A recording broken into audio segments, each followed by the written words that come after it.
La vida te dio la posibilidad de soñar y también te dio la posibilidad de convertir tus sueños en realidad. Nosotros pensamos que ningún soñador es pequeño y que ningún sueño es demasiado grande. Por eso, en Cicar Ocasión, te ayudamos a hacerlo realidad, sean cual sea su tamaño. Cicar Ocasión, siempre contigo.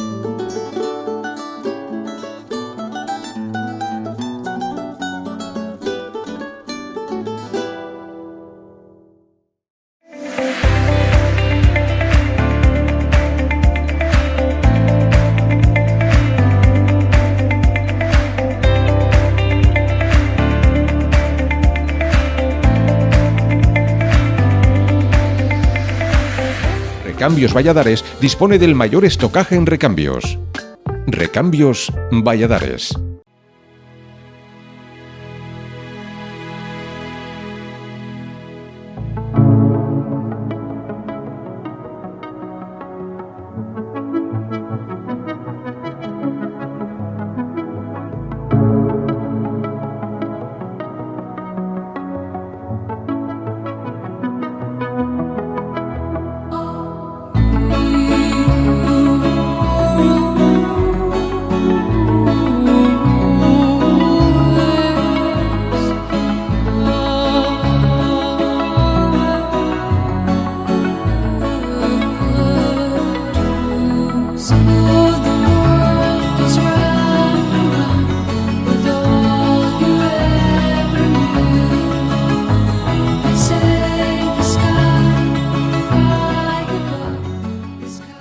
Saludos, sean ustedes bienvenidos a un nuevo capítulo de Vivir en Canarias, aquí en Mírame Televisión Autonómica de las Islas Canarias.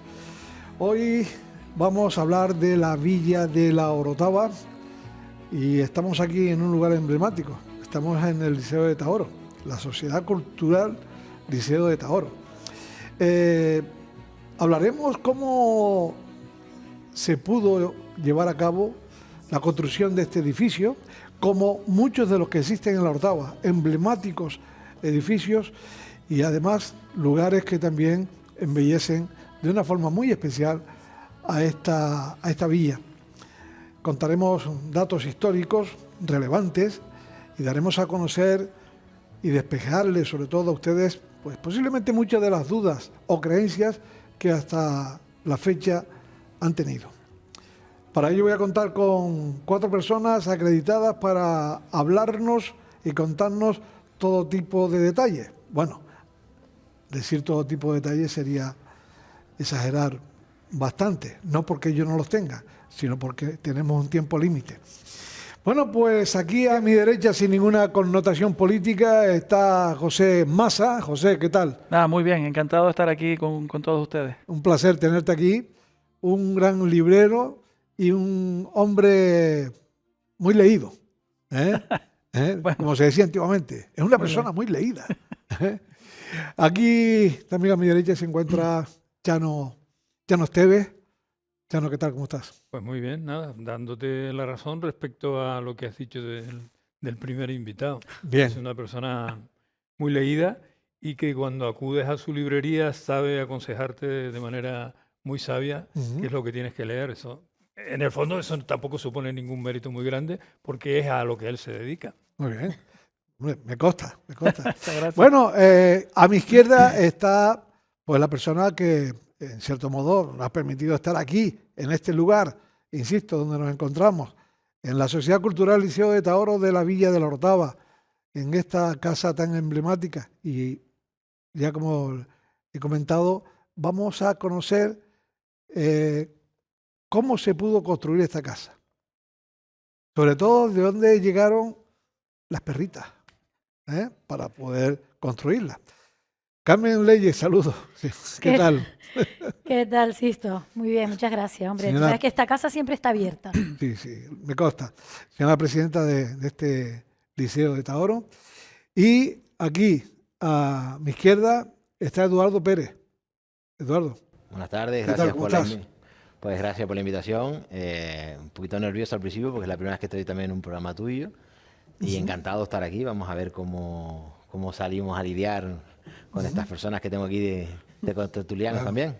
Espero que te queden ganas de volver otra vez. Hombre, esperemos que sí. Coincido, Bueno, lo dicho, vamos a hablar de la Villa de la Orotava, de sus orígenes, de cómo ha transcurrido el tiempo y de detalles importantes que, como le dije al inicio en la presentación, pues posiblemente a muchos de ustedes le ofrezca la oportunidad de conocer cosas que han acontecido aquí en la Villa de la Orotava, hechos no contados de forma por algunos que dijeron, a otros que escucharon no sé qué cosa y no, son casos fehacientes, casos que se han introducido en la historia porque la historia lo que cuenta es la realidad.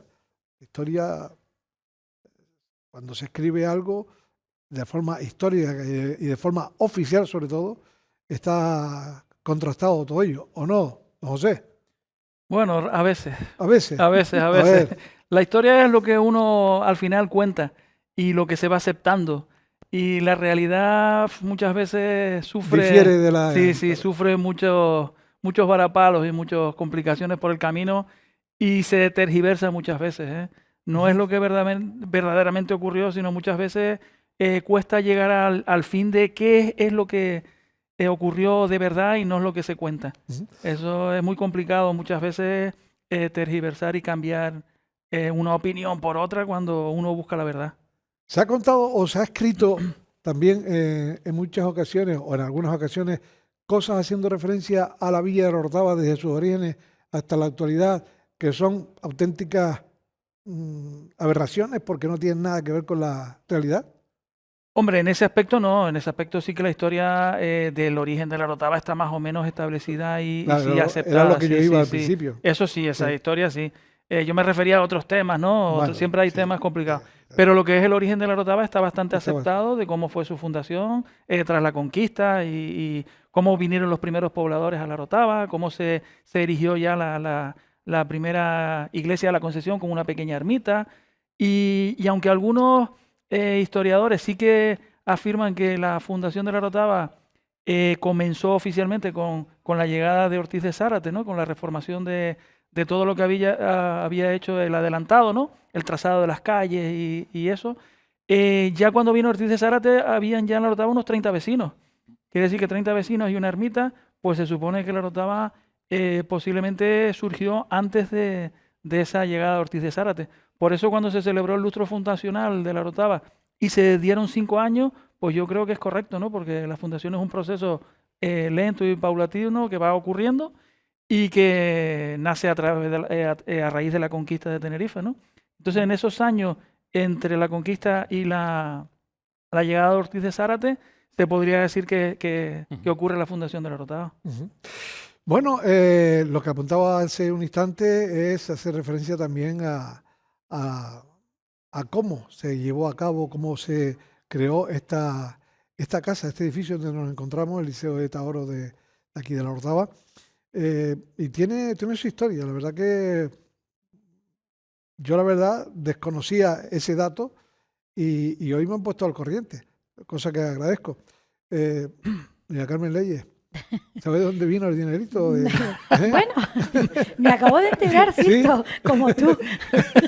Pero ya que me das la oportunidad, en lugar, Para que luego digan en lugar de pasarle la pelota a José Maza, que es el que nos ha desvelado este hecho concreto, desde dónde vino el dinerito, pues me vas a permitir que lo cuente yo. Perfecto. Luego ya, si me equivoco, pues tú corriges. Pero a ver, el ¿eh? dinerito para la familia. Tú corriges, Para la sí, familia en O general, sea, sí. bueno, pues Sí. parece Que se ser invirtió luego. pues pero- parece ser que había todo un señor obispo, ¿no? Esto viene bien, de perdona Carmen, Yucatán. esto viene bien para que también algunos se den cuenta, o algunas también, claro, evidentemente, de que la iglesia no solamente quiere dinero para sus obras y también para... Hombre, yo aquí, bueno, no vamos a polemizar, vamos a dejarlo así.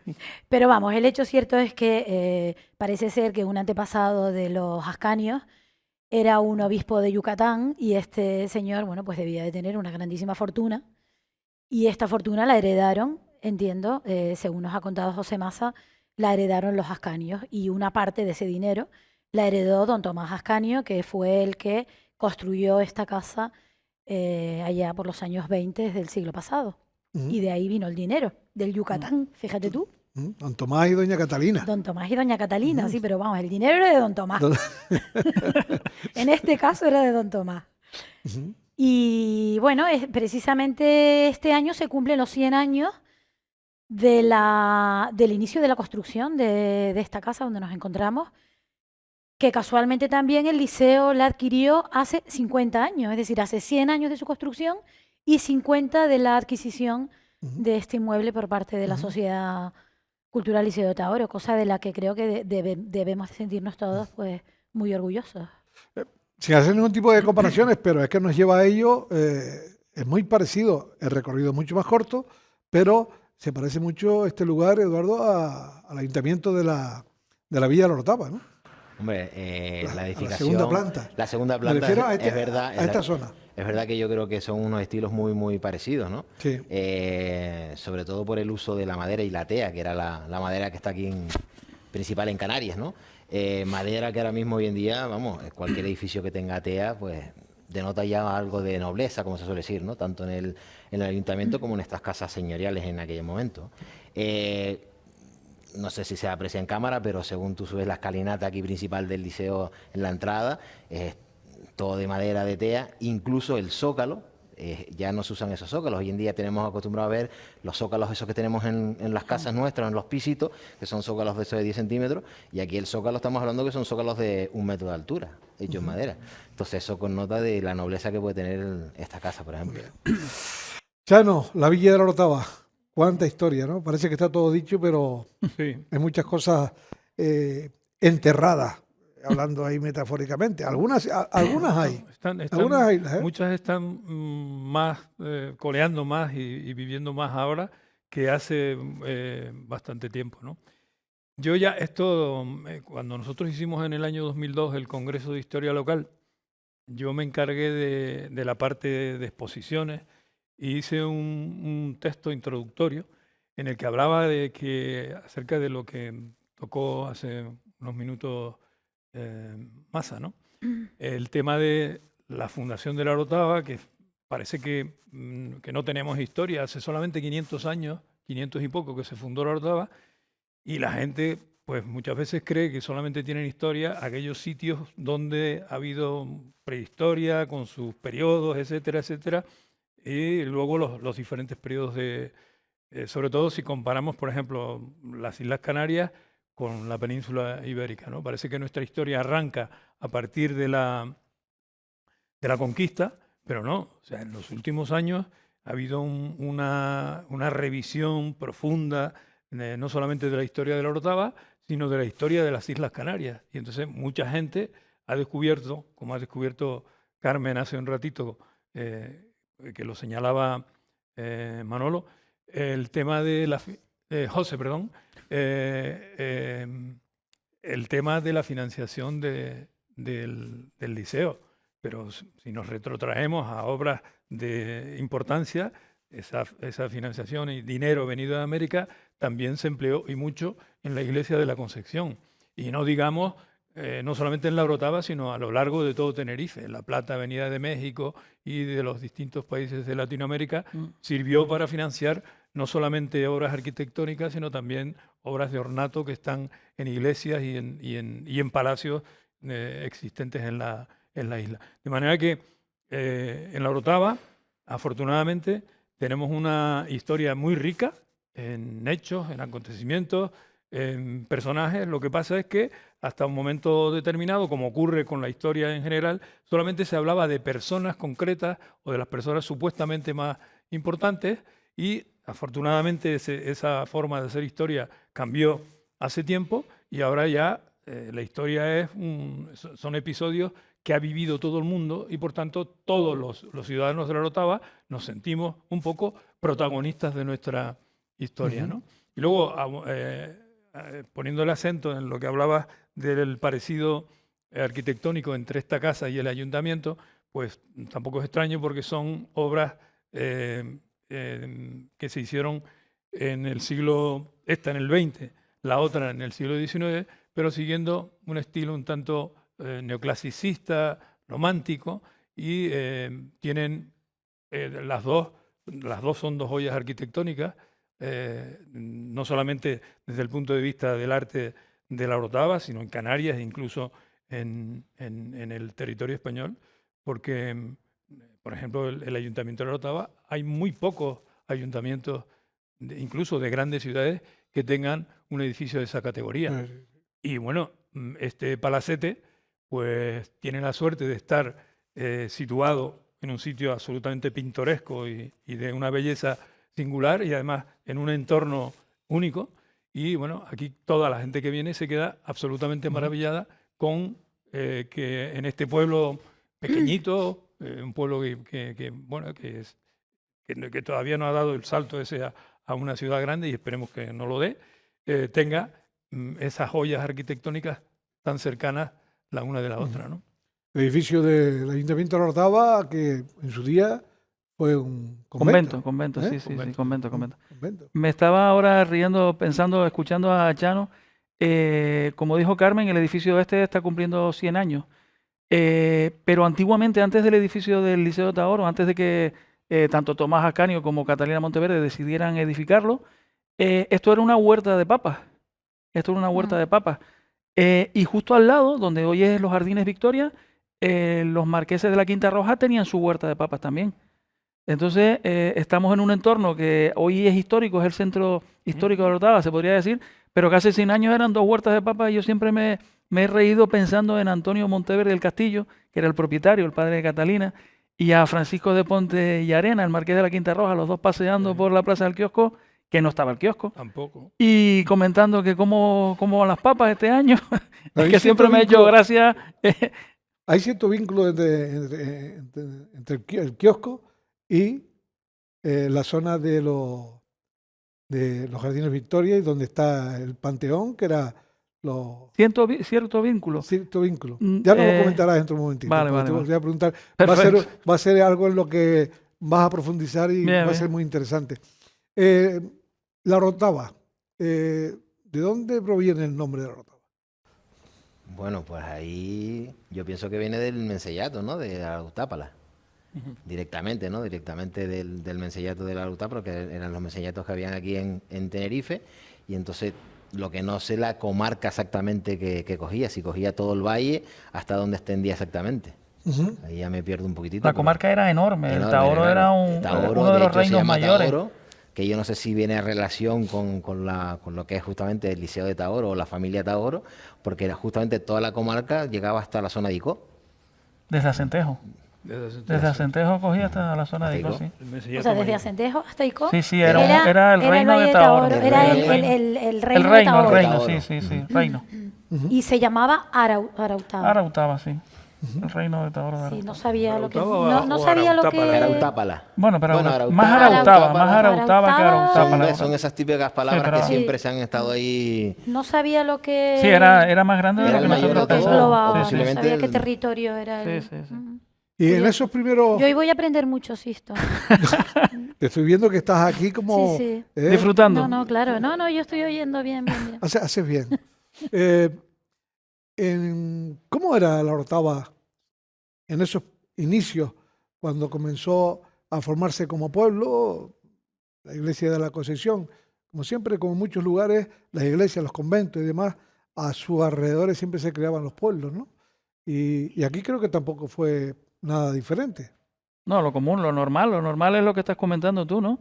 La Orotava o el Valle de la Orotava o el Reino de Tahoro era de los más ricos en agua y vegetación, por eso aquí se instalaron los primeros vecinos, se concedieron bastantes datas y lo que estaba comentándote al principio, antes de que viniera Ortiz de Zárate en el 6 ya habían 30 vecinos.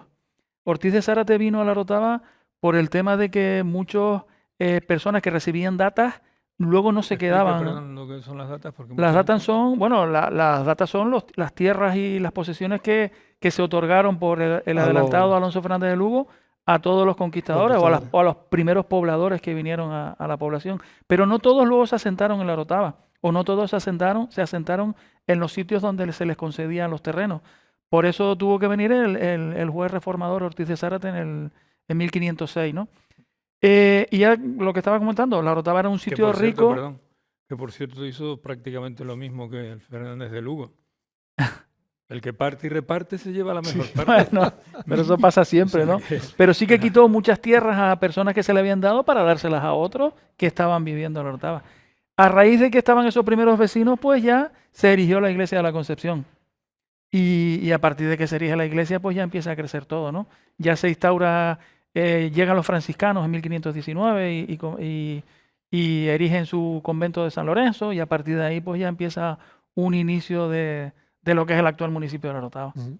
El proceso de asentamiento aquí, perdón, fue prácticamente idéntico al de América, ¿no? La avanzadilla fueron los franciscanos y luego detrás llegaron las otras órdenes monásticas Los que fueron dominicos. creando las distintas iglesias pero les costó entrar, el les municipio. costó entrar, costó, claro, donde porque los estaban franciscanos no dejaban entrar no a nadie. dejaban entrar, No. eso fue igual en América. Sí he Sí, oído sí. otras cosas, José, ya que estás así y lo puedes sacar tú. Cuando empezaron justamente los inicios de la Orotava, parece ser que, no sé si el gobierno o el rey en este caso, mandó a hacer unos censos y creo que la Orotava como que se evadió un poco a hacer el censo o no. No sé. Sí, se he oído alguna anécdota de esa que al principio empezaron a haber delineantes de calles, poner el nombre en las calles y creo que la Orotava estuvo un poquito exenta o fuera de eso algunos años. un poquito reticente a la hora de, No de- sé. de se llevar a cabo. Ella exenta, pero eso era de impuestos. O sea, los censos son, o sea, cuando empiezan a hacerse censos de población, es prácticamente en el siglo XV, XVI, porque antes no había registros seguros y eso se hace siguiendo el esquema inglés de los Domesday Book. Entonces empiezan a anotar a los vecinos que nacen, que fallecen, y la monarquía obliga a que cada municipio y provincia tenga los censos, porque a partir de los censos es como se pueden cobrar los impuestos. Vale. Y la Orotava entonces Efectivamente. estaba exenta de ciertas cosas. De- Porque de- siempre he oído eso de decir que como villa estaba en los exenta pueblos de... que empiezan, para que se instalen, para que empiecen a funcionar, pues les eximen durante un tiempo de pagar impuestos. Y Pero eso la- es a lo que te refieres. No, La Orotava fue, no sé si en aquel momento se llamaba municipio, pero fue municipio desde el principio o pertenecía a la laguna. Pertenecía a la laguna. Hombre, todos pertenecían a la laguna. Claro. Todos pertenecían a la Orotava, laguna. sí. Hasta que se concedió el título de villa exenta de la Ujú. laguna. De Que hecho, eso la laguna que fue la eso fue- capital. Sí, que sí, la eso fue muy capital. posterior La capital de a- Tenerife. de Tenerife, sí. por 1648. eso, eso fue Sí, muy sí, posterior sí. a Hasta la... que se le título concedió, sí, de y ya, villa sí, exenta. sí. Vale. Ujú. Luego, Felipe V, ¿no? Felipe IV, Felipe Cuarto, V. quinto. Sí. Fue, Y luego no, sí, la- fue el el- último de los, el Sí. último de los Austrias. ¿El reparto? ¿Puedo hacer una pregunta Sí, a los, claro, a los Carmen. que saben? claro, estás en tu casa, ¿eh? Es verdad. Yo siempre he oído también que el reparto pero bueno, eso me imagino que sería igual en todos sitios, ¿no? El reparto de tierras y de propiedades para hacerte tu casa también fue como bastante poco honesta, ¿no? Vamos a decir. Hombre. Es decir, que mientras que unos se hacían unos grandes repartos, a otros les daban una cosita que casi no les cabía ni la cama, Mm. prácticamente, ¿no? Pero claro, era así. Y eso, y Primero me supongo que favorecerían a los conquistadores, a los amigos, por decir así, a los pobladores que vinieron de la pero península, bueno, al final, portugueses. pero al final, perdona la interrupción, al final todos eran conquistadores, o sea, todos vinieron Bueno, pero algunos a a lo un mejor tiempo. colaboraron más que otros o estaban asentados Sobre aquí todo y hablo sí de que los- de pudieron los hacer sus primeros que grandes llegaron, casas, claro. y otros que no estaban aquí pues no hicieron nada. Ujú. La Orotava va creciendo, se empieza a convertir ya en un lugar donde pasan de esos 30 habitantes, que apuntaba José Mas hace un instante, y se empieza ya a formar un pueblo. Y ya no era una zona, digamos, donde la agricultura y los llamados en su época terratenientes, los dueños de los terrenos, eran los que explotaban a los que trabajaban en esas tierras, sino ya se empezó a pensar, bueno, eso no terminó hasta hace poco tiempo. Pues sí, poco No, tiempo. yo no sé, yo creo que no ha terminado todavía. Bueno, pero ya la Orotava se fue formando y fue un lugar, se convirtió en un lugar muy atractivo y muy destacado en el mapa de Tenerife, ¿no? Hombre, ya no solo lo que estás comentando, sino que yo creo que todo lo que engloba el valle, ya de por sí, tenemos Humboldt mismo, según llegó, vio el valle, pues claro, o sea, la gente dice el valle de la Orotava, estemos todos los pueblos metidos o no, por algo es, entonces ya por sí tiene un encanto físico que ya existe. Y encima después es verdad que la Orotava, pues, desde el punto de vista mío, creo que ha sido una vía un poquito de lujo, ¿no? Porque es verdad que al principio los pobladores, como está diciendo José Massa, eran pocos habitantes, según va creciendo, pues se van asentando aquí una serie de señoríos, una serie de que son como lo que estamos hablando, justamente este tipo de casas que en pocos sitios de la isla de Tenerife los puedes encontrar. Sitios muy concretos, como puede ser La Laguna, que capital al principio, a lo mejor en la zona de la Isla Baja también alguna que otras casas, pero la Orotava tienes un núcleo, como comentamos antes. Yo no sé ahora mismo, pero cuántas iglesias hay mismo en la Orotava. Sí, 6 parroquias, 5 iglesias, 6 parroquias. Entonces, antiguamente, tú decías, se forma la iglesia, una parroquia y se forma el pueblo alrededor. O sea, aquí estamos hablando de que hay 5 o 6 iglesias distintas. O sea, debe ser un núcleo central muy fuerte, muy potente. La parte religiosa, la parte cristiana, pues empezó a tomar desde fuerza el principio, desde el y principio. fue Lo que estábamos comentando antes, desde el principio ya se instalaron aquí los franciscanos, luego costó un poquito más, pero entraron costó un poquito más, ¿no? Un siglo después. Los Dominicos y luego ya por último los agustinos y los jesuitas. Y los jesuitas fueron los últimos, pero fue el mismo proceso que Sí, en América, aunque allí Sudamérica, entraron antes, salvo los jesuitas, ¿no? Sí. Y bueno, prácticamente se ha mantenido, bueno, casi todo se ha mantenido. Bueno, los conventos no, los conventos han desaparecido, pero lo que son las iglesias sí. También la presencia jesuita ha desaparecido totalmente.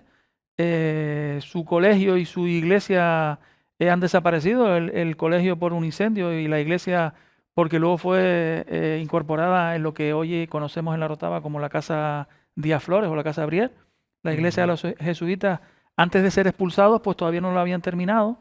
Y el señor que compró la iglesia, Antonio Díaz Flores y Cartaya, construyó la actual Casa Brier, o Díaz Flores, utilizando los muros de la iglesia. Quiere decir que la iglesia está ahí, pero la presencia, la base. sí, la base. La presencia de jesuitas ha desaparecido.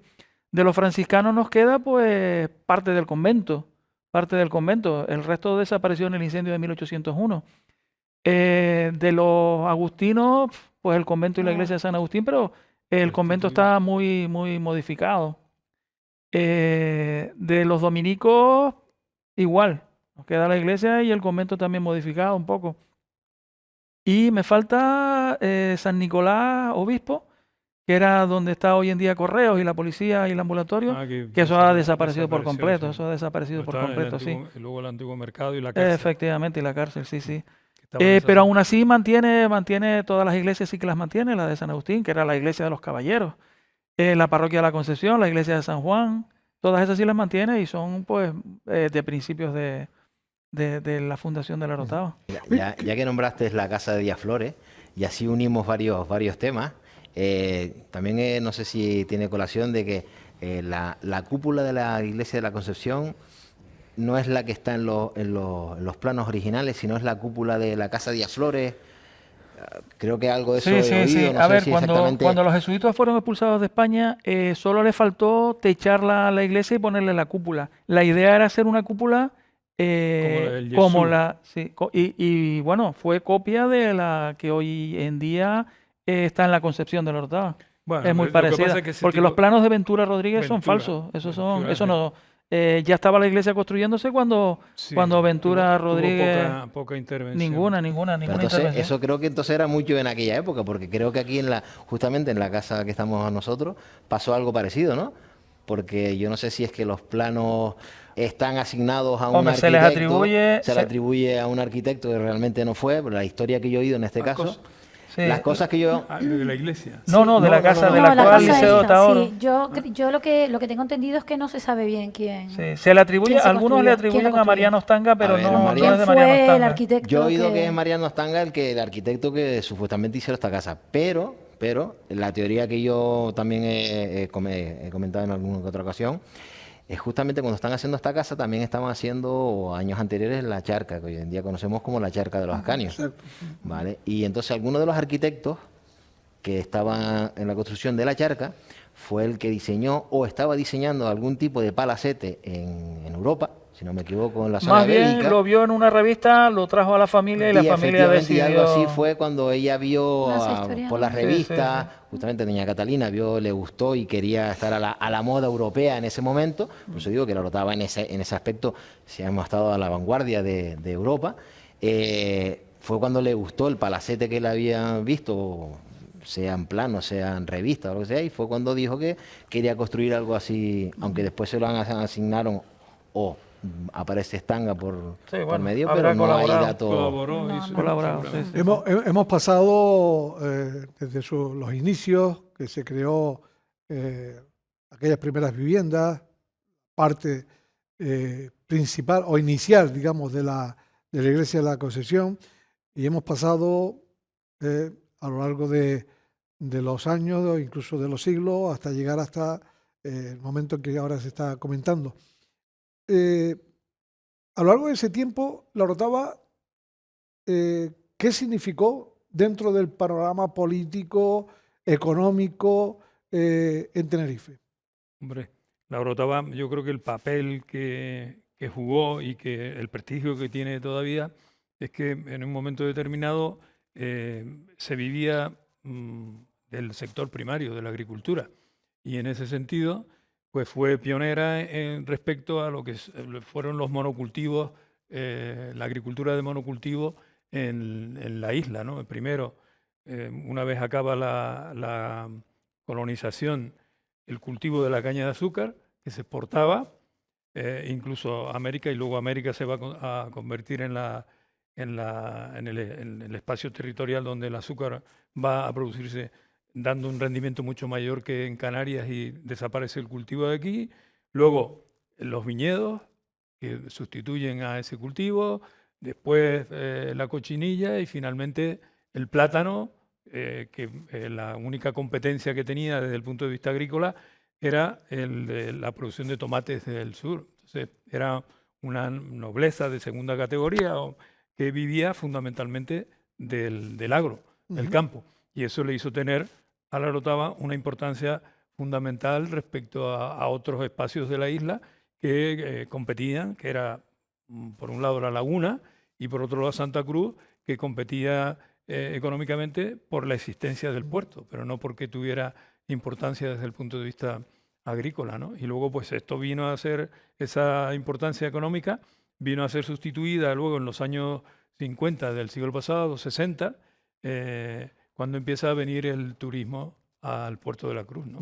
Creo que ese es el papel que ha tenido de protagonista la Orotava, que una vez el turismo se traslada al sur y empieza a ser más productivo en esa parte de la isla que aquí, pues se produce un cierto declive de la Orotava que afortunadamente pues, se ha ido recuperando en los últimos tiempos. ¿Y por qué, siendo el puerto de la Cruz una zona que era, llamémosla así, propiedad de la Villa de la Orotava, por qué permiten esa segregación a formar parte de un municipio pequeño, pero... Yo creo que puede ser hasta por la lejanía. Aunque estemos cerca, ellos tenían su propio casco, nosotros teníamos el nuestro. Ellos vivían de todo el comercio, pero aquí lo que estaba comentando Chano, nosotros quizás vivíamos más de una agricultura y de la pesca no... de un tema, pero más que pesca era el comercio con el exterior, con fuera, sí, sí. Por eso también se asentaron en el puerto británicos y la yegua, los ultramarinos y demás. Sí, sí, sí.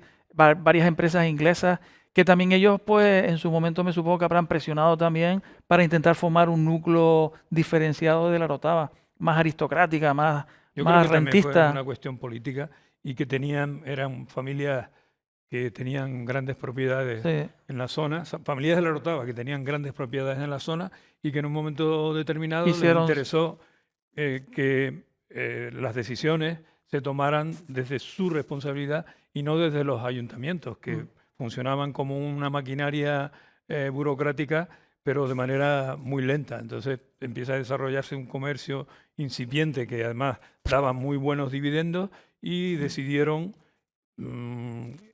o sea, influyendo políticamente en la Corte, porque eso no se hizo desde Claro. el Puerto de la Cruz, influyendo directamente en la Corte, consiguieron separarse. De hecho, la separación desde que se propuso hasta que se consolidó pasó bastante tiempo, porque no sé si estoy equivocado, pero la separación definitiva del puerto y de la Orotava se produjo en la época de la dictadura de Primo de Rivera. Sí, puede ser, sí. En Sí, sí, esa sí. época, creo que Todavía se seguía produjo. llamándose Puerto de la Orotava. Todavía Sí, sí. seguía llamando Ajá, Puerto Puerto de Puerto la de la Orotava. Orotava, sí. Carmen, es un tema que tú también tratas muy bien y que conoces. El de la separación. No, no, el de los, el de las clases sociales en la Orotava.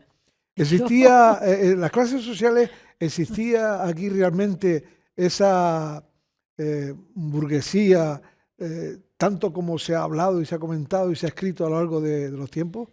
Bueno, vamos a ver, yo no soy una experta en esto, no sé de dónde te lo sacas, pero bueno. Bueno, Vamos a ver, yo un poco por lo que he leído, por lo que he oído y por lo que he vivido, yo creo que la Orotava efectivamente, bueno, creo no, antes lo estaban comentando fuera de cámara, que efectivamente hubo un momento dado una nobleza de segunda categoría, bueno, creo que lo dijo Chano antes sí. también. Y de esa nobleza de segunda categoría, bueno, pues ha derivado en una serie de familias a las que, con unos apellidos concretos, que en su inmensa mayoría son los grandes propietarios o los propietarios de las grandes extensiones de terreno que puede haber en la Orotava, cada vez más dividida, Fueron. o por eso, cada vez más divididas, más subdivididas, pues entre otras cosas por las herencias, ¿no? Ujú. Y yo creo que la Orotava sí se caracterizaba por algo, incluso hasta antes de ayer, era precisamente por las diferencias de las clases sociales, ¿no? Yo he oído, afortunadamente no lo viví otras cosas donde sí se veía que había unas ciertas familias que, bueno, un poco se autoproclamaban por encima del resto, pero sí he oído que hasta no hace muchas décadas la plaza del kiosco estaba dividida en dos, ¿no? Por donde paseaba una serie de familias y por donde paseaba el resto del pueblo. Yo creo que con esto está todo dicho. O sea, había diferencias sociales importantes. Afortunadamente creo que ya desde pues yo creo que desde la llegada de la democracia, podríamos un poco asociarlo, estas familias pues de alguna manera se han mezclado con el resto de la sociedad orotavense y hoy en día esas diferencias afortunadamente no existen, ¿no? En la Orotava hoy cualquiera puede acceder a donde quiera y como quiera y no hay ningún tipo de cortapisa para ello. Hemos recibido muchas cosas gracias a ellos. El caso de esta familia, por ejemplo, en el caso mío, vemos que la familia Monteverde fueron los promotores de las alfombras del Corpus de la Orotava, que hoy en día para mí es, si no es la fiesta más importante, o está enclavada entre las tres más importantes de la villa. Y fue justamente esta familia la que, si no me equivoco, una tía, ¿no? Justamente de Catalina, la que instauró ese arte que hoy en día se llama efímero y que seguimos 150 años después. Bueno, vamos a decir 150, porque si no José se me enfada conmigo.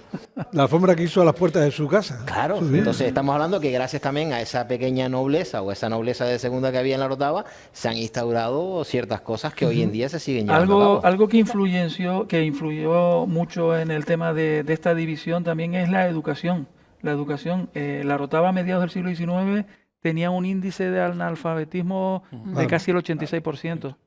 Quiere decir que el otro tanto por ciento era de esta gente que tenía sus estudios, que viajaba muchísimo a Francia sobre todo. Y claro, esa diferenciación también es importante en la educación. Ya cuando empezaron a los colegios, los primeros colegios públicos, tanto de niñas como de niños, pues ya eso fue en mejora de intentar esas desigualdades cortarlas. Pero en principio Una población con casi un 90% de analfabetismo es muy complicado. Y luego otro aspecto, por ejemplo, en esa época de mediados del siglo XIX, habían en la Orotava tantos... no, 20, eso era del 20. Sí, pero O yo sea, te estoy hablando del siglo XIX, que los índices eran ese horrorosos. sí, sí. comportamiento Ese social comportamiento, sí, sí. era del siglo XX, Sí, sí. No, hasta el 20 duró, hasta el 20 duró. bien entrado. Sí, sí, pero que en el siglo No, XIX no, yo los lo niveles de recuerdo analfabetismo eso. eran Sí, sí, brutales, sí, sí. no, pero yo Pero digo que habían tantos médicos, tantos médicos y profesores como párrocos a la par. Hoy en día es impensable. ¿No es divino poder recolocar nuestros chakras aquí con el verdor del paisaje? Ay, adoro nuestras conversaciones acerca de cómo mantener el equilibrio y la energía. Oh, y hablando de energía, tienes que comer, que tienes que recargar las pilas. En estas vacaciones, tu mejor compañía es Ticar, el alquiler de coches en Canarias.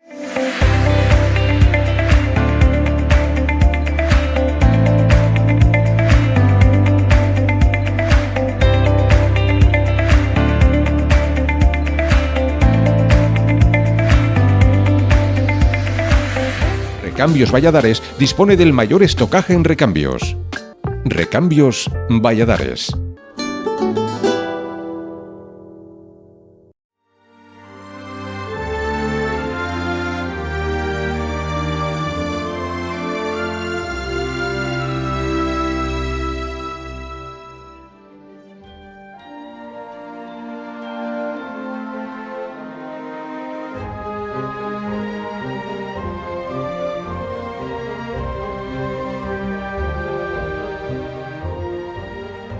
el peso de la púrpura en la Orotava ha sido excesivo. Es decir, que la Iglesia ha tenido un peso negativo en la evolución de este municipio como tal, que hubiera alcanzado seguramente otras cotas si hubiésemos tenido más libertad. Es decir, no, yo, como dijiste antes en el primer debate que estuviste con José, discrepaste, yo discrepo de tu razonamiento. Es decir, una cosa no justifica lo otro.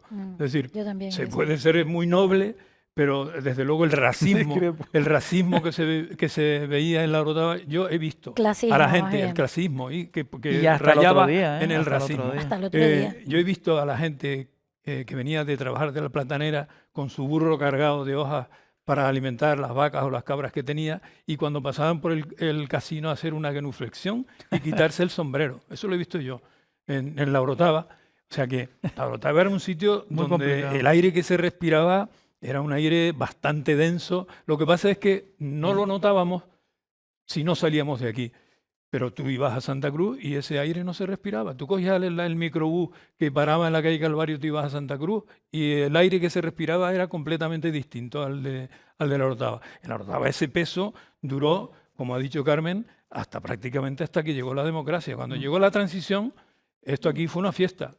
Fue una fiesta absolutamente en todos los sentidos. Porque, y eso se reflejó, eso fue algo que, aunque también cuesta reconocerlo, lo vio muy rápidamente ATI, que integró a la gente del campo que venía al ayuntamiento y ya no tenía que quitarse el sombrero y entraba directamente a hablar con el alcalde de sus problemas. Y antes, un señor de la tarjea para arriba, como decían, porque además había un tratamiento despectivo a la gente que era de la tarjea para arriba. O sea, como fuera de la gasolinera esta que hay subiendo a Los Pinos, de ahí para arriba ya eras un ser humano que tenías otra categoría completamente distinta a los que estaban de la tarjea para abajo. Y eso, o mejor dicho, no tenía categoría ninguna. Sí, o no tenía ninguna categoría. Es decir, eso pesó demasiado en la Orotava y hizo que fuéramos unos ciudadanos con un carácter distinto de si hubiéramos tenido la libertad de manejarnos todos como nos manejamos hoy día. Es decir, hoy día no hay ninguna separación ni diferenciación y evidentemente ni los dictadores lo hacen todo mal, ni los demócratas lo hacen todo bien. Es decir, hay gente que, además, la historia no puede juzgarse sino en el momento concreto. Es decir, ¿qué justifica eso?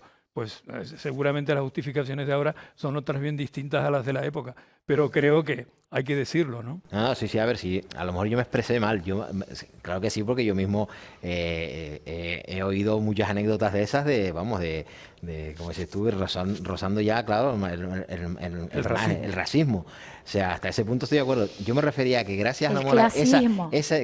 gracias a esa nobleza de segunda que había en Orotava, también vinieron cosas a favor nuestras. esa Es lo que me familia, refiero, claro, solo que faltaba es lo que estoy que- diciendo, que Claro. Pero para ellos. claro, bueno, y en este Bueno, caso no, yo con el- nombré, con el yo tiempo, nombré ¿no? el tema del corpus porque no era justamente para ellos, era una cosa que No, gracias a esta Vamos a ver. gente la trajimos o se trajo, y hoy en día es un arraigo que está metido en la Orotava, que de hecho, vuelvo a repetir, está metido igual que las fiestas de la romería o San Isidro o lo que sea, que están metidos justamente en las fiestas populares de aquí de Orotava, y que ya a nivel, ya no digo Canarias, sino a nivel nacional. Sí, O sea, pero que el clasismo existiría, y voy Sí. más adelante, y existe. O sea, porque hoy en día es verdad que no a lo mejor el clasismo que vivieron nuestros padres, nuestros abuelos, o ya más hacia arriba, pero sigue existiendo.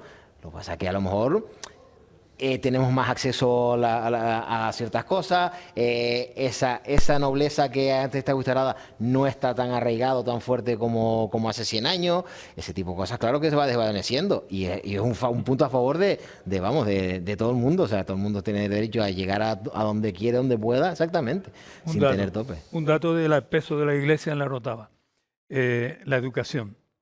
O sea, la Orotava tuvo instituto después de que lo tuvieran la mayoría de los pueblos de Tenerife. La Laguna fue el primer municipio, con el Cabrera Pinto, ¿no? Pues la Orotava, yo tuve que ir a estudiar a ICO porque en la Orotava no había instituto.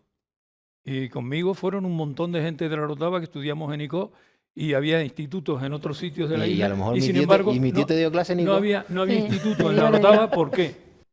Porque el poder político estaba manejado desde sitios muy concretos, y entonces quienes tenían los colegios aquí eran los salesianos y la Milagrosa. Si tenías dinero para ir a esos colegios, podías ir al colegio y educarte. Y si no, a la escuela pública, escuelas unitarias, porque era lo que había era escuela unitaria, donde daban clases a todos los chicos. Y luego, algunos como yo, tuvimos la suerte de que existiera una señora que se llamaba Doña Lucía, que tenía una escuela donde hoy está al lado de la sala Teobaldo Pover, y ahí nos dieron las primeras letras, y luego pasamos al Colegio Santo Tomás, que fue otro sitio que yo creo que en la Orotava no le hicieron nunca, no le han dado el mérito que tuvo ese colegio, que no era un colegio, era el colegio donde iba la gente más bien con recursos económicos escasos, o Los menos los pudientes, rebotados del Colegio Salesiano.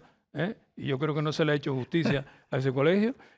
Y todo el mundo, la etiqueta que se ponían aquí, no, es que yo he ido a los salesianos, como si, no, es que yo me eduqué en la Milagrosa. Y eso era también un perdona, elemento yo me gustaría de comentar valor un detalle. de los sujetos, ¿no? Y eso, De todas maneras, perdona un momento, Carmen, nada más. Sí que hubo un intento de montar un colegio de segunda enseñanza en la Orotava a finales del siglo XIX, que fue en el... sí. Sí, en el siglo XIX. Lo que pasa es Sí, que no sí. cuajó y estuvo muy No. poco tiempo, que fue incluso en el ayuntamiento. Sí, El las escuelas del ayuntamiento, ayuntamiento, sí, sí, que ese fue sí. el Instituto de Segunda Enseñanza Taoro. No las escuelas para No, niños no. de primaria, por así decirlo, sino de segunda enseñanza, que fue el Colegio Taoro, y además creado, podríamos decir, por algunos masones, miembros de la Logia Taoro, Sí, sí. que ha tenido mucha influencia en la Orotava. Y aquí.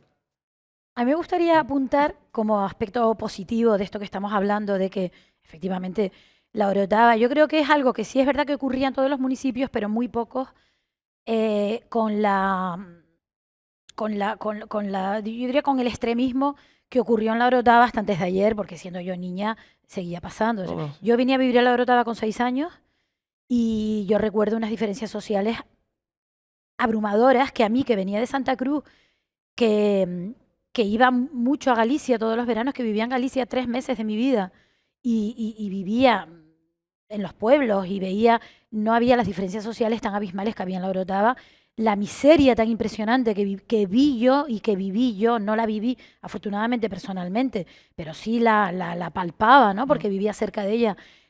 Una miseria tremenda al lado de unas casas opulentas con unas riquezas impresionantes. Eso lo viví yo en los años 70 de este siglo pasado. Pero yo quería apuntar a algo positivo, y lo positivo que yo quería apuntar precisamente era pues la creación de esta sociedad. sea, esta sociedad se creó, entre otras cosas, para paliar de alguna manera esas grandes diferencias sociales. Se creó como Fanasterio de Tahoro y en sus inicios lo que perseguía era precisamente llevar la cultura a los estratos sociales a donde la cultura no llegaba. O sea que no todo era malo. Vamos a ver, también había personas probablemente más que de familias acomodadas o ilustres, que probablemente también lo eran, personas pues con una cierta, me sale la palabra ahora. Ilustración. No, ilustración no era la palabra que yo quería decir, pero bueno, sí, ilustración, que tenían una sensibilidad hacia las capas de la sociedad más desfavorecidas y por eso se creó el Liceo de Tahoro en aquel momento, hace ya 170 años. De hecho, las primeras incluso habían escuelas de taller de, Sí, exacto, de ballestería, y de alfabetización, también. de alfabetización de adultos. Es decir, estamos hablando que, bueno, que también había gente que tenía sensibilidad. Ya que nombraste lo de los 170 años, todo el mundo creo que conoce o sabemos que ha habido dos liceos, ¿no? El liceo antiguo, que llamamos, ¿no? Que está situado, 3 y 4. y el liceo nuevo. Pero sí es cierto que anteriormente la sociedad tenía dos ubicaciones también. Si no me recuerdo, una puede ser en la calle La Carrera, creo que estaba. O sea, ¿te refieres anterior a esta casa? Sí, correcto. Claro. No, tuvo como 4 o 5 anterior a esta casa. Claro, es que la gente a lo mejor, pues digo, pues eso sí estaría interesante, porque claro, todo el mundo dice Liceo Tahoro, no, claro, la casa señorial, eso siempre ha sido de clase alta. No, justamente es lo que estamos hablando. No, al revés. Se inicia el Liceo Tahoro justamente para todo lo contrario. Existía, de hecho, el casino de la Orotava, que era el casino de los señores. ¿Dónde está la biblioteca? Donde está ahora mismo la biblioteca, que eso desapareció en los años 70, Sí, 70, 80, desapareció el casino. Y existiendo el casino, o el casino es posterior al liceo, me parece. El casino de la Orotava es posterior al liceo. La creación es posterior. Luego, exacto. Pero en la Orotava, en lugar de crearse un casino para señores, lo que se creó precisamente fue un falasterio.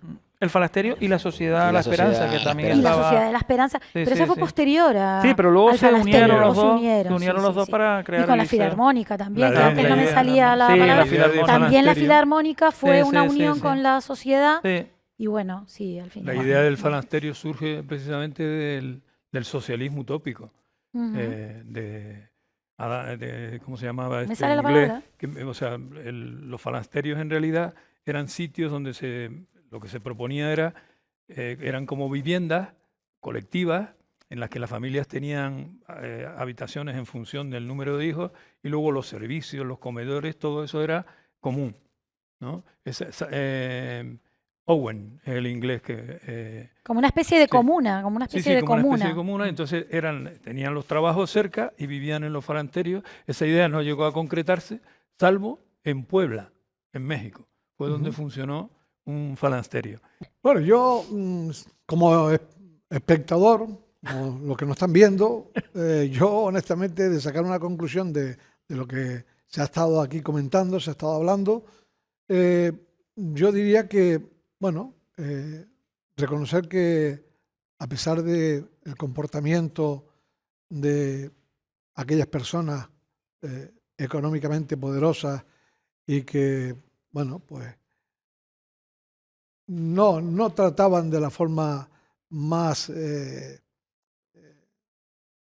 algunos casos humanas, incluso podríamos decir, se vieron situaciones bastante tristes y lamentables y abusar de... Habría de todo, ¿eh?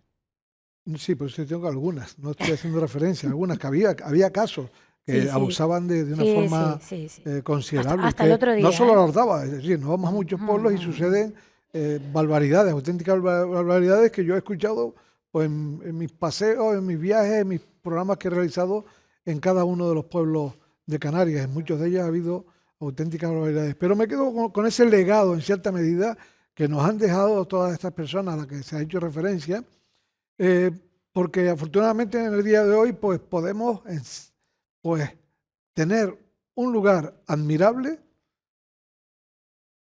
y que nos da la posibilidad de contar con un turismo que viene, visita este municipio, deja un dinero, no tanto como el que quisiéramos, posiblemente se podría hacer las cosas de otra manera o buscar otras alternativas para que ese turismo de paso se quedase más tiempo aquí en la Orotava. Y bueno, y también decir que nosotros, los que hemos nacido aquí en la Orotava, pues tenemos la posibilidad de estar en un lugar realmente maravilloso. La Orotava para vivir es un sitio auténticamente maravilloso.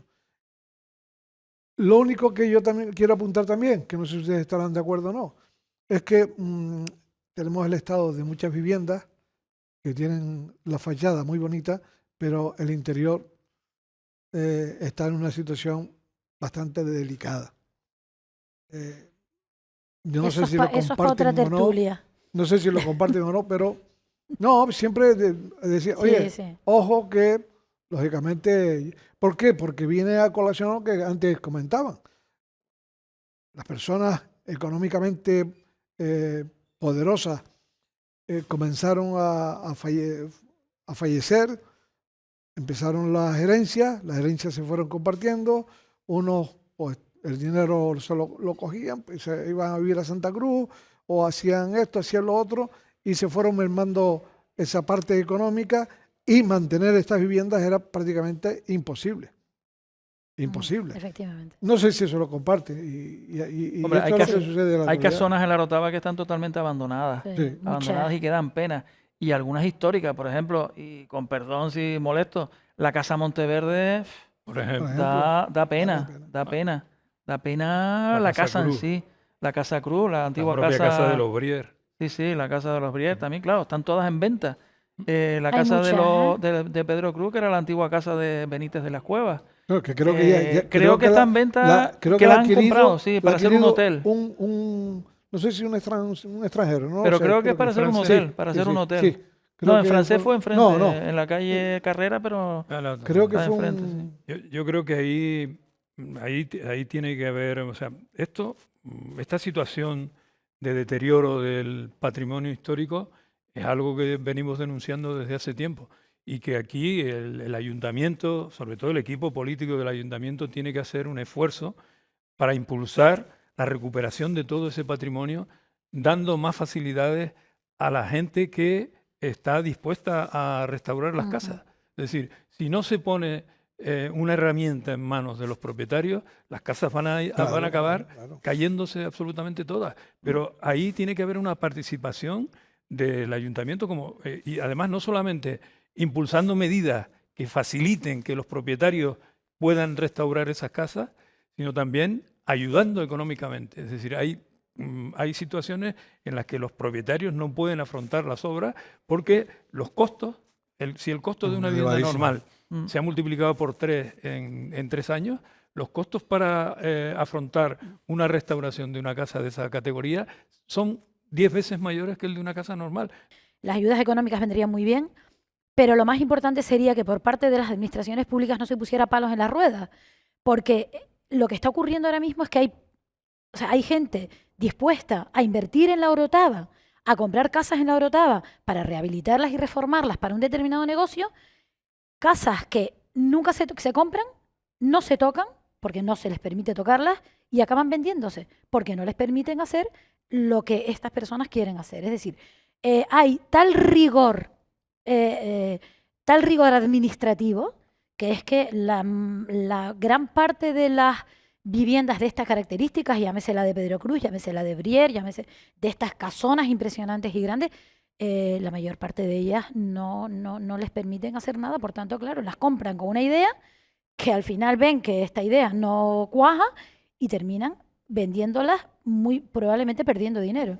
Ahora, ahí o simplemente estando ahí, perdona, como la casa Brier, que lleva ahí abandonada no sé cuánto tiempo. Se está vendiendo una casa en la calle Inocencio García por 4,5 millones de euros, que claro, no la compra nadie, porque en esa casa no te permiten hacer absolutamente nada. Entonces, claro, ¿quién compra una casa de 4,5 millones de euros para vivir con tus 3 hijos? Nadie. Ahí volvemos a Entonces, claro, yo creo que hay que tener un poquito más de iniciativa, perdona y termino, de iniciativa para que se puedan hacer cosas, porque es que si no, lo que tenemos es un patrimonio abandonado en lugar de un patrimonio vivido. Me refería a que a lo mejor eso con lo que estás comentando es cierto, pero en el casco histórico. O sea, ahí volvemos a la frase que dijo antes Chano, de atarjea para arriba, no sucede eso. Ah, no, claro.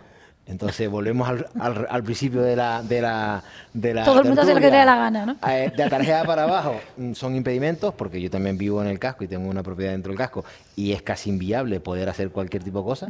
Y sobre todo el tiempo de tardanza que hay por burocracia. O sea, volvemos otra vez a lo que estamos hablando. O sea, yo no puedo contemplar como para cambiar una puerta que se me está cayendo o arreglar una fachada 3, 4, 5, 6 meses. Pero aún así seguimos viviendo en la leal y noble Villa de la Orotava. Muy noble y leal Villa de la Muy Orotava, noble, donde exactamente. efectivamente, si estoy contigo, se vive muy bien. Vives excelentemente bien, como diría aquel, excelentemente bien. Bueno, pues no quiero concluir, que estamos agotando ya el tiempo, nos pasamos un poquito. No quiero concluir sin hacer referencia a un lugar donde, como digo yo, los propios villeros no lo tienen muy claro. Son muchos los que dicen, ahí está el panteón de la Marquesa, donde enterraron a su hijo porque el cura no le permitía enterrarlo en Tierra Santa porque era masón. Para ello está José Maza, que nos va a poner al corriente en un breve relato que nos hace. Bueno, pues nada, estamos hablando del jardín de la Marquesa de la Quinta Roja. Efectivamente, a la Marquesa, cuando falleció su único hijo, Diego Ponte del Castillo, que era el 8º marqués de la Quinta Roja, el párroco de la Concepción le negó sepultura eclesiástica en el Camposanto orotavense por ser miembro de la masonería. Él había fallecido en Garachico y ya desde que falleció en Garachico se estaba insinuando por el párroco de Garachico de que iba a tener muchos problemas por ser masón el recibir sepultura en el cementerio de la Orotava. Entonces se intentó, Víctor Pérez, el médico palmero, portuense también, que era el médico de la familia, intentó incluso que, dado que iban a haber problemas en la Orotava, enterraran a Diego Ponte, al marqués de la Quinta Roja, en el cementerio protestante del puerto, a lo que el vicecónsul inglés se negó. Entonces tuvieron que hablar con el alcalde de la Orotava y con el juez municipal para ver qué solución daba. Y el alcalde pues fue el más inteligente, por así decirlo, porque dio una solución eclesiástica. Según una Real Orden, no se le podía impedir el entierro a toda persona bautizada. No se le podía impedir el entierro en Camposanto a toda persona bautizada sin abrirle un expediente eclesiástico. Entonces se aprovechó esa Real Orden para permitir el entierro de Diego en el cementerio de la Orotava, mientras se abría un expediente y se veía si Diego era masón o no. Entre tanto, pues se declaró el cementerio profanado y Sebastiana, la madre de Diego, pues claro, se enfadó y decidió transformar todas las huertas traseras de su casa de San Agustín en un jardín simbólico donde construir en lo más alto posible, a la vista de todas las iglesias de la Orotava, un monumento a la intolerancia religiosa, monumento que hoy en día existe. Y en la cripta de ese monumento, pues, hacer 3 nichos para depositar los restos de Diego, si había que sacarlos del cementerio, depositar los propios suyas y los de su marido, el 7º marqués de la Quinta Roja, que sí que está enterrado en el cementerio, ¿no? Las leyes no permitieron con el tiempo que los cuerpos fueran trasladados al jardín de la Marquesa de la Quinta Roja, por tanto el mausoleo es un cenotafio porque es un monumento vacío, la cripta está vacía, y Diego sí que permanece enterrado en el panteón del cementerio, porque al final, después de 24 años de pleito, se decidió por parte del obispado que Diego no habían pruebas suficientes para declararlo masón. Entonces él sigue enterrado en el cementerio, pero nos quedó a nosotros un jardín simbólico con un monumento a la intolerancia religiosa única en el mundo y que es bastante visitado por miembros de la masonería europea. Hace un par de semanas nos visitó el gran maestro de la Gran Logia de Francia y el presidente de las Grandes Logias Unidas de Europa, porque quieren incorporar tanto el templo masónico de Santa Cruz como los jardines de la Marquesa en un itinerario arquitectónico masónico europeo avalado por el Consejo de Europa. Entonces, claro, al final Interesante. nos quedó un monumento alucinante y muy bueno para los rotavenses. Llama mucho la atención que un pueblo tan católico que ha sido a lo largo de la historia tenga un monumento, único monumento a la intolerancia religiosa. Es muy llamativo, ¿no? Un pueblo, una villa eucarística. También deja que te comente algo. O sea, estás nombrando un monumento a la intolerancia religiosa y sin embargo en la cúspide tiene una cruz Sí, católica cristiana. porque la marquesa cuando construyó el mausoleo que se Cruz lo que dio, hoy en día creo que no está. cruz que se cayó en un temporal en los años 20 o 30. Porque también hay un dicho que dice que es que la quitaron. No, no la quitaron, se cayó. Lo que sí que la marquesa quería, cuando contrató a Adolphe Coquet, sí, a Jean-François Adolphe Coquet, a un célebre arquitecto francés para su construcción, que pertenecía a la masonería de Lyon, ella siempre estuvo con cartas preguntando entre ellos dos, ¿no? Cómo quería el monumento. Y ella lo que sí quería era un monumento católico, porque Diego Ponte estaba bautizado, ellos eran todos cristianos. Para ser masón tú tienes que ser creyente. Tienes que ser creyente. Y todos eran creyentes y por eso está la cruz celta. Lo que pasa que ella sí que aceptó simbología masónica en el interior o que no fuera muy, En los muy, jardines. muy visible. En el mausoleo sí que se ve y la de los jardines hoy en día Esa pues ha parte. sido Después de la totalmente... reforma. Sí. Hoy en día no existe porque los jardines han sido totalmente transformados y desvirtuados De todas de formas, su origen Perdón. inicial. antes de la reforma, ya el jardín era una selva. A ver, el jardín ha completa, pasado o por sea, muchos propietarios y por muchos... Estamos hablando de un jardín de más de 100 años de historia. ujú. Primero, una vez falleció la marquesa, pasó a ser hotel.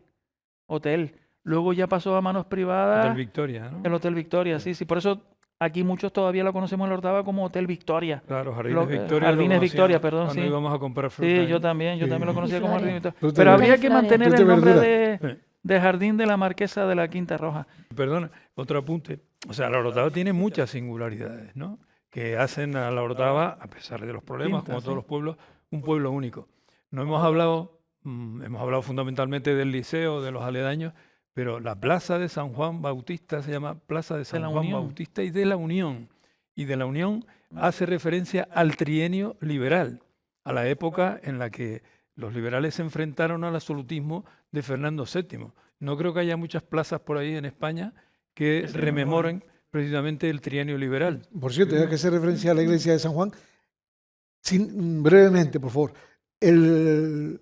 la Villa Arriba, como le solemos Llamar. denominar, la Villa Arriba, Y el Eh, Farrobo. ¿qué ha significado en la creación y desarrollo de la Villa de la Orotava? Pues yo creo que es algo que se ve por per se, ¿no? En la Villa de Arriba o en San Juan del Farrobo es donde se asentaba y se asienta fundamentalmente la clase obrera. Prácticamente todos los agricultores que trabajaban en las fincas de las medianías y en las fincas de los poseedores de tierra Vivían en residen esa- en la Villa Arriba. En la Villa Arriba estaban las carpinterías, en la Villa Arriba estaban las panaderías, en la Villa Arriba prácticamente estaba todo el mundo fabril, salvo algunos Los molinos. negocios, estaban los molinos, estaba absolutamente todo. De manera que desde el punto de vista económico, la Villa Arriba ha sido el motor de la Villa de la Orotava durante un periodo histórico relativamente largo, hasta que se han impuesto las nuevas tecnologías y cambiamos de modelo económico de agricultura a servicios y comercio, ¿no? Bueno, para concluir, siempre me gusta finalizar con una frase, si quieren ustedes definir a la Villa de la Orotava, si bien quieren una definición a lo largo de su historia, cómo lo ven actualmente, no sé, Carmen. Pues la verdad que no sé, pero bueno, yo definiría la Orotava como una villa de contrastes, villa arriba, villa abajo, pero un lugar maravilloso para vivir. Ujú. Bueno. Yo me José, quedo con esa misma frase, un lugar maravilloso para vivir. Un pueblito pequeño pero con mucha historia de Tenerife, pero 50.000 un lugar, 50.000 habitantes, ¿no? sí, pero un lugar maravilloso para vivir. Me quedo con eso. Sí, sí. Que podría ser todavía mejor Mm. afrontando algunas reformas que yo creo que son Una frase, ¿Perdón? una frase. Lo pones difícil, ¿eh? Lo pones difícil. Ya la dijiste, Sí, sí, con sí, mejora. sí, bueno. Con mejora. Ahora. No vamos a aumentar nada, porque si no luego me llaman a capítulo. Así Sí, lo en oía. casa, en casa. Así lo oía. En casa. Pues no, yo lo mismo, o sea, la verdad que no quiero ofender al resto, pero están hablando de anécdotas hace muchos años, ahí se nota la diferencia de edad conmigo, pero yo pertenezco a lo mejor a una generación, una generación por debajo de la de ustedes, y si noto lo que decías tú, que la Orotava ahora mismo es especial, es muy complicada, pero es especial nada más que por la gente que vivimos aquí, o sea, esa diferencia que estábamos hablando en un principio de hace Una 100 frase, años, Eduardo, una frase. ya no existe, entonces... Creo que se te fue el iPhone ahí. No. Bueno, yo veo, sí, también quiero hacer una referencia a la Villa Orotava, donde nací. Veo que es una ciudad evidentemente maravillosa para vivir en todos los sentidos. Y también yo creo que tenemos que poner en valor el hecho de que aquellas personas que vienen de otros lugares a vivir a Orotava se integran en esta maravillosa villa, respetan nuestras tradiciones, respetan nuestras costumbres y respetan todo el legado que, como yo dije anteriormente, nos han dejado. La Orotava es un lugar conocido a nivel internacional y la Orotava propone muchas ofertas que afortunadamente se llevan a cabo a lo largo del año. Las fiestas ahora patronales y las fiestas, por supuesto, que se llevan pues, en distintos lugares de este municipio, como otras tantas cosas que se siguen manteniendo en el tiempo. Por ejemplo, incluso la parte eclesiástica, que son de gran fervor y de gran seguimiento por parte de los muchos fieles que hay aquí en la Villa de la Orotava. Así que vivir en la Orotava, una frase, vivir en la Orotava es un verdadero placer, un regalo del cielo que nos ha cedido por el tiempo que estemos aquí en vida. Señoras, señores, señores, pues, muchas gracias, espero que se hayan sentido cómodos y no sé si se les queda algo mínimo en el tintero. Bueno, ya no. Quiero agradecerte que hayas elegido este entorno del Liceo de Taoro para celebrar esta tertulia, que además me ha gustado porque he aprendido mucho hoy. He aprendido mucho. Ellos son unos buenos historiadores, aunque no lo hayan estudiado, conocen bien la historia. Yo estoy aquí en calidad de presidenta. No creo que me hayas invitado por lo que sé. Sé que... Y Ella nada, es muy modesta. agradecerte que hayas elegido esta casa. Listo. Bueno, pues muchísimas gracias por estar un día más ahí. Gracias a todos ustedes, de verdad, de corazón. Y espero que a ustedes les haya gustado, se hayan sentido también cómodos, a gusto, escuchando relatos de lo acontecido aquí en la Villa de la Orotava a lo largo de los siglos. Da para mucho más, da para hacer, imagínense ustedes la cantidad de programas, pero yo creo que en síntesis lo que se ha contado, yo creo que nos acerca un poquito a esa realidad y a todo lo que se ha llevado a cabo en la Orotava, tanto en la parte de la creación de edificios, de sus calles también muy destacadas, las calles de adoquines maravillosas, como por supuesto destacar también la convivencia, que insisto en ello, que existe aquí en este municipio. Muchas gracias, será hasta una próxima ocasión y que sean ustedes muy felices.